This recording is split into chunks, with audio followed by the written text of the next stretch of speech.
We're shifting our focus to some other stories that we are tracking. 11 bodies, including that of a child, were recovered by the Libyan coastguard after a migrant boat capsized off the coast of Tripoli near the capital, Tripoli, yesterday.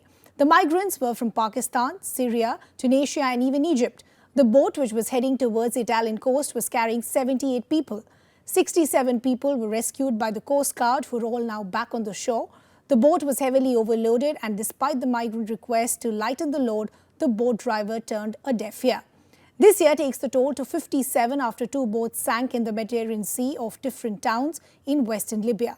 Pictures were posted online by the Saprata Red Crescent Agency showing bodies in black bags being placed at the back of pickup trucks by aid workers wearing face masks and even gloves. The International Organization for Migration said this month that 441 people had drowned in early 2023 while attempting to cross the Mediterranean from North Africa to Europe, which happens to be the most deaths over a 3-month period recorded in the past 6 years. The central Mediterranean route remains the world's deadliest migratory sea crossing.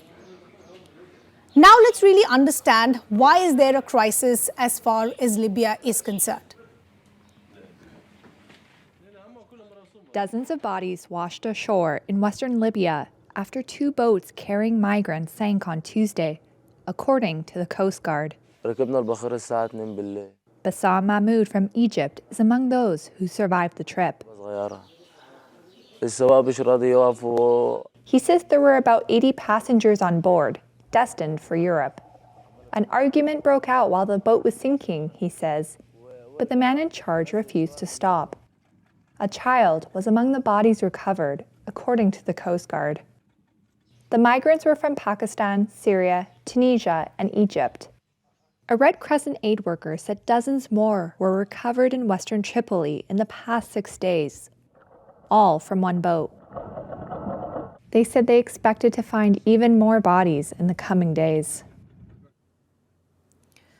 Let's now understand deeply as to why is there a crisis in Libya. Now, as you would know, that abuse has already peaked against migrants in Libya.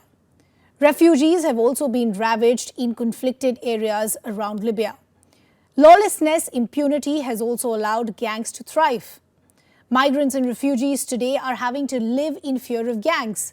And that's because gangs today are beating, selling and even kidnapping Libyan refugees. Refugees today fear famines, war and even a persecution. Scared refugees today are making desperate fleeing attempts. They're risking lives and hopes for a better future. But challenges are many. They're finding a way out harder because the EU sea route that is blocked.